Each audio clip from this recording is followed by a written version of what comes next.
કવાંટ ખાતે યોજાયેલ વિશ્વવિખ્યાત ગેરના મેળામાં સાંસદ જસુભાઈ રાઠવા અને ધારાસભ્ય જયંતિભાઈ રાઠવાએ ગરૈયાઓ સાથે પારંપરિક નૃત્ય કરી તેમના ઉત્સાહમાં વધારો કર્યો. છોટાઉદેપુર જિલ્લાના કવાંટ તાલુકામાં આદિવાસી સંસ્કૃતિ, પરંપરા અને અનોખા લોકજીવનને જીવંત રાખતો વિશ્વવિખ્યાત કવાંટનો ગેર મેળો ભારે હર્ષોલ્લાસ સાથે ઉજવાયો હતો. હોળીના પાવન પર્વના ત્રીજા દિવસે આયોજિત ગેરના મેળામાં આદિવાસી સમાજની ગૌરવશાળી વિરાસતની ભવ્ય ઝાંખી જોવા મળી હતી. વિશ્વવિખ્યાત મેળાની ખાસ ઓળખ ગેર નૃત્ય છે. કવાંટના આસપાસના ગામડાઓમાંથી આદિવાસી યુવાનો રંગબેરંગી પરંપરાગત વેશભૂષામાં સજ્જ થઈ સમગ્ર શરીર પર સફેદ ટપકા, કમરે મોટા ઘૂઘરા અને માથે મોરપીંછ ધારણ કરી પરંપરાગત લોકવાદ્યનો નાદ લયબદ્ધ નૃત્ય કરી સમગ્ર ગેરના મેળામાં આકર્ષણનું કેન્દ્ર બન્યા હતા. આ જૂથો નૃત્ય કરીને પોતાની લોક સંસ્કૃતિ અને પરંપરાનો જીવંત પરિચય આપે છે, જેમાં આદિવાસી સમાજની જીવનશૈલી અને પરંપરાગત કલાનું પણ સુંદર પ્રદર્શન જોવા મળ્યું હતું. આ લોકોત્સવમાં છોટા લોકપ્રિય સાંસદ જસુભાઈ રાઠવા અને ધારાસભ્ય જયંતિભાઈ રાઠવા વિશેષ ઉપસ્થિત રહી ગરૈયાઓ સાથે પરંપરાગત નૃત્ય કરી આદિવાસી સંસ્કૃતિના જતનમાં સહભાગી બન્યા હતા. વિદેશી સહેલાણીઓ આ ઉત્સવના સાક્ષી બની આદિવાસી સંસ્કૃતિ અને જીવનશૈલીના અદ્ભુત નજારોને કેમેરામાં કેદ કર્યું હતું. કવાંટનો ગેર મેળો નવી પેઢીને પોતાની સંસ્કૃતિ સાથે જોડી રાખવાના મહત્ત્વની ભૂમિકા ભજવે છે. ગુજરાતની લોક પરંપરા સમૃદ્ધિને ઉજાગર કરતા આ મેળાને સાબિત કર્યું છે કે આધુનિક યુગમાં પણ આદિવાસી સમાજ પોતાની મૂળભૂત ઓળખ અને પરંપરાને વળગી રહ્યો છે.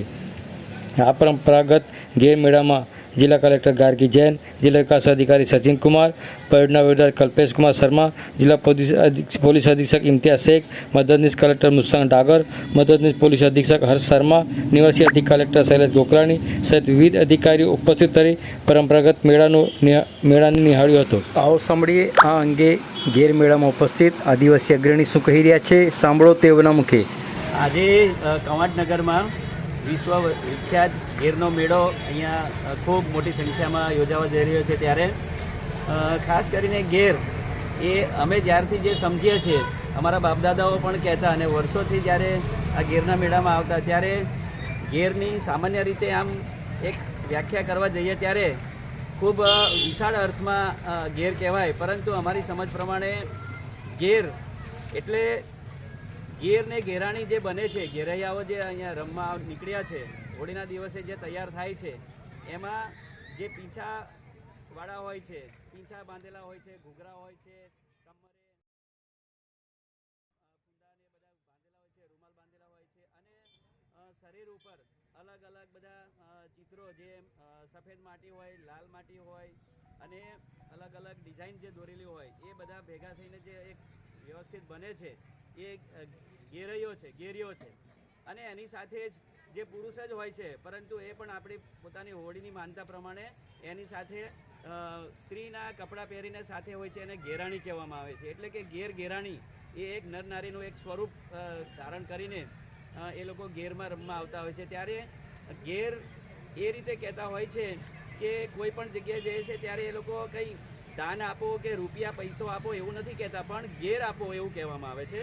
તો ગેરની અંદર છૂટા પૈસા એટલે કે દાપુ એને કહીએ આપણે, તો એ ટકો પૈસો એ પણ આવી જાય, ચણા આવી જાય, જુવાર આવી જાય, અનાજ આવી જાય, અડદ પણ આવી જાય, એટલે અલગ અલગ ધાન છે, ડાંગર છે, એ બધું એમાં એ ગેરમાં આપતા હોય છે અને સાથે પૈસો પણ આપતા હોય છે અને સાથે પાપડ પણ આપતા હોય છે. તો આવી રીતે જે હોળીનું મહત્ત્વ છે એક પ્રાકૃતિક મહત્ત્વ છે અને પ્રકૃતિને જે માનનારો સમાજ છે, આદિવાસી સમાજ, એ ઘરે ઘરે ફરે છે, એકબીજા ગામમાં પણ જાય છે અને ખાસ કરીને જે આગેવાનો હોય એમના ઘરે વધારે સમય રોકાય છે.